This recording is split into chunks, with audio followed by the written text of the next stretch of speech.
Okay, this video is about why we chose Britican. You know, I'm not saying that this boat is right for you. What we're saying is what we wanted and what we liked. Hopefully this will help you choose and think about what you want for your boat.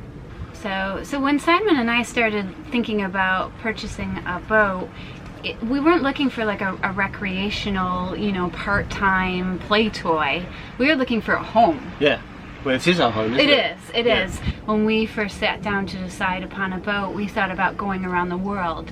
So we wanted something that was very ocean-worthy, yeah, and stable and strong. Headroom was important to us. I'm 6'3", and I want somewhere to stand. In our last boat, a Moody, a great boat, but I was permanently like this. And after a long weekend or a week, I had a neck ache and I didn't like it. Headroom is important in the salon, and in the shower, and in our master cabin, and in my man cave. And for me, most importantly, in the galley, because this is where you're going to be standing up the most. And very importantly, when you're on the helm, you've got headroom with the bimini up. The reason we picked this boat is it has a centre cockpit, which we're really happy with. Our last boat had a centre cockpit, and the main reason that we wanted that was because we have a daughter. When we started was 3.5 on this boat and 18 months on the other boat, and we just felt much more safer with the centre cockpit because we're a little bit further away from the water, especially at the back. With the modern boats, some of the aft ones, I've sailed them, and your back is right by the water, and we wouldn't have been happy with that with seeing her on board. Boats that have a cockpit in the back of the boat that are quite beamy tend to wallow more and move around more. And considering I'm prone to seasickness, I found that center cockpits are a much more stable ride, and I feel better for longer being in a center cockpit. Center cockpits on larger boats also free up space for a nice sunbed on the aft deck, in addition to gin and tonic seats. Displacement weight. Britican is a heavy displacement boat, and that's what we went for. Reasons for me for that is because we are going around the world hopefully, and in rougher weather I would much prefer to be in a heavy displacement boat because it can handle the waves more, it's not bouncing around as much, and it just makes us feel safer. Britican weighs 31.5 tons empty. So probably with all the stuff that we have on now, she's closer to 34-35 tons. So we generally go through waves rather than getting bounced about so much. So bedrooms. We were looking for at least 3 bedrooms, one for us, one for Sienna, and one for a guest. Yeah, I think when we thought about our future journey, it was really important for us to have friends and family come join us. Looking back, we did have to get a larger boat for that fact, but yeah, well worth it. We've had so many great people come join us, and I'm glad we got that extra bedroom. Yeah, and we have a 4th cabin, my man cave, which on some boats is a double bunk, but on this one is a workshop, and it's got some great space in there. And if the worst comes to worst, we could put someone in there. Be a tight squeeze, but we could. Okay, we've been talking about space, and I dare say a lot of people go, well, why didn't you go for a catamaran? We've always had monohulls, we've been very happy with monohulls, and I think it's just something that we know, and we were quite happy to be on it. We have had friends that have had a cat, and we've been sailing around with them for a while, and we just had some great nights on the back of their boat, and their deck area at the back was just absolutely fantastic, and we really enjoyed it. But personally, I like monohulls.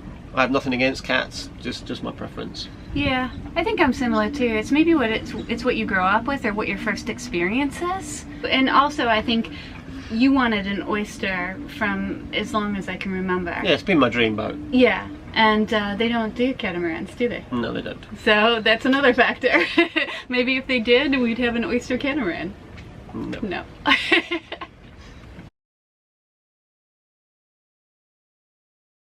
another important factor is a deck salon. You say deck salon. No, deck saloon. Deck saloon. I think Americans say deck salon and Yeah, well, British say deck saloon. Well, it's English. So But anyway, I'm right. it means having the big windows in the front, and because it's our home. I didn't want a boat where you walk down and it was dark wood and, you know, enclosed and stuffy. Wanted lots of windows, lots of light. And when we saw the Oyster 56, all oysters are deck salons, yeah, deck saloons.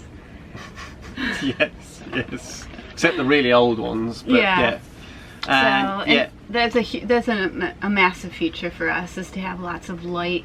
And one of the best benefits, I think, of the deck salon is that you can open the front windows, and the wind when you're at an anchorage comes through the boat, and that is really a lifesaver some days. Yeah, most of the time we're not down there anyway, but most of the time you're up here, and it's just nice when you go down there, and if the weather turns a little bit not so nice, you can go down there and it's still light and airy, like you were saying. So okay, the size of the boat was a big consideration. Yeah, you want a boat big enough that it's comfortable, but also you don't want it too big that it's unmanageable. Yeah. Because we've had friends that have bought a boat that was way too big, way too unmanageable for them, and they didn't leave the marina.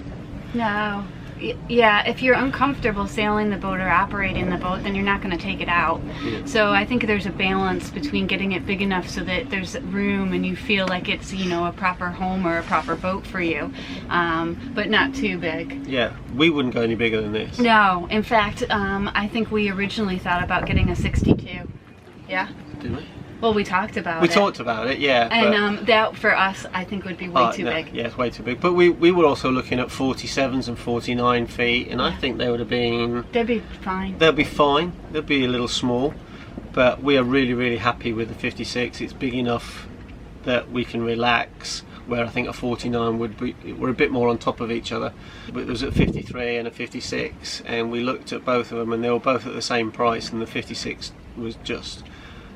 only 3 feet, but it was a massive difference inside, and that's why we picked it. Yeah, I think one of the key things was that the cockpit was bigger. Yeah. So you can lay out fully, which, you know, is really nice when you're sailing along. It's nice to lay out fully. And I think an important tip, you know, if you're not quite sure as to whether you can handle the size of the boat, is to somehow get on a boat the size you're thinking of buying and seeing if you can handle it. We're very fortunate on this boat because the winches are automatic, so when I bring the main up, I do it with my big toe. You mean electric? What did I say? Automatic. Electric winches, so Kim presses a button, yes, and up it goes.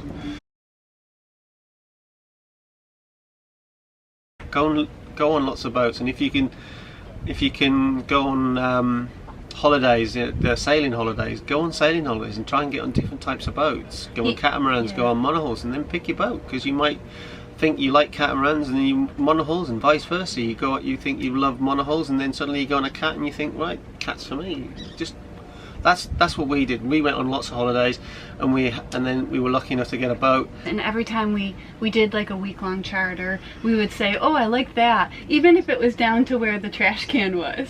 Yeah. We used to be like, oh, when we get our boat, we're gonna have to have the trash can like that. And when we got our first boat, it was a 35-foot boat, and it was just a weekend boat. Mm-hmm. And we purposely bought that first because we thought, well, what a great way to learn on something smaller before we take off for our around-the-world journey. Are you recording then? No. Oh, right, good. Okay, go.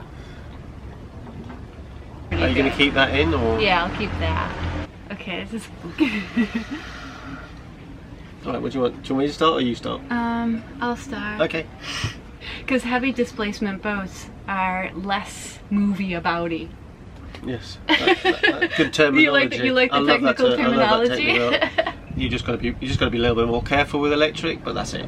But that was a major. Why do you have to be careful? Well, because they're very powerful. And where if you're cranking it by hand, you can feel the tension. Where if you're pressing a button, you can't always feel the tension on it. The last time you ripped a sail, it was you were cranking it. Oh, he's gonna crash now. Oh, bam. Oh, Ooh. he just crashed. Docking. Yeah. Docking maneuvers are. We really need to do a video on docking. It's only a 17-foot open bow motorboat, and he stopped it in the middle, and his wife nearly flew out of the boat. That's what I was giggling at. I'm sorry, shouldn't laugh at that. That's why people don't boat. It's people like you laughing at them. I know. That's my sixth sense of humour. I know. We should really show people it is an art to docking, and we don't get it right all the time. No, that's for sure. Definitely don't. Okay, I'll stop this one. Simon and I just covered 7 things that were big priorities to consider when choosing the right boat for us. If you'd like to consider around 40 more aspects that boat buyers often prioritize, please consider getting my Choosing the Right Boat, Prioritizing What Matters Most guide. In this guide, I highlight a wide variety of key aspects worth considering before buying a boat. This guide provides a great tool for couples and families interested in discussing options and prioritizing what matters most. Buying a boat might be a once-in-a-lifetime decision. Make sure you make the right decision and find the right boat for you. Click here to find out more about the guide.